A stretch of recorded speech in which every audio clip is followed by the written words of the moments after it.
ప్రజలు మార్పు కోరుకుంటున్నారనే దానికి ఎల్బీ స్టేడియంలో తెరాస సభ ఎమ్మెల్సీ ఎన్నికల ఫలితాలతో తేటతెల్లమైందని మల్కాజ్గిరి కాంగ్రెస్ ఎంపీ అభ్యర్థి రేవంత్ రెడ్డి అన్నారు.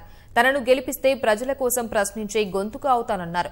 బాలానగర్ పాత విమానాశ్రయం రోడ్డుతో పాటు కంటోన్మెంట్ పరిధిలో ఎన్నికల ప్రచారం నిర్వహించిన రేవంత్ రెడ్డి ఉదయమే వాకర్స్ ను కలుసుకుని హస్తం గుర్తుకు ఓటు వేయాలని అభ్యర్థించారు.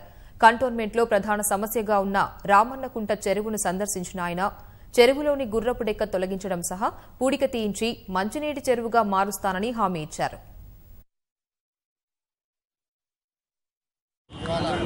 బంగారు తెలంగాణ అంటే మన కేసీఆర్ ఉద్దేశం ఇదేనేమో నాకు తెలియదు.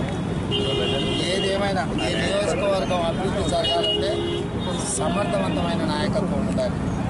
సమస్యలను ప్రస్తావించగలిగిన వాళ్ళు ఉండాలి. ఈ సమస్యకు పరిష్కారం కావాలంటే వెంటనే అధికారులతో మాట్లాడగలిగిన నాయకత్వం ఉండాలి.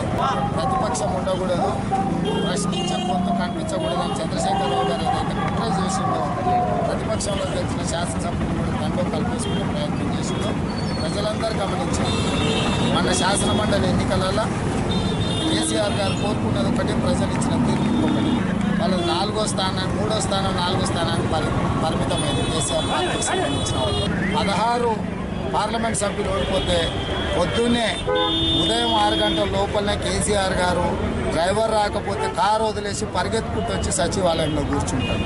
నిన్న జరిగిన ఎన్నికల ప్రచార సభ వెలవెలబోయింది. జనాలు రాకపోవడం వల్ల ముఖ్యమంత్రి గారే సభను రద్దు చేసుకొని ఇంటికి వెళ్ళిపోయిందంటే టీఆర్ఎస్ పార్టీ పరిస్థితి ప్రాంతంలో ఏ విధంగా ఉందో అర్థం చేసుకోవచ్చు.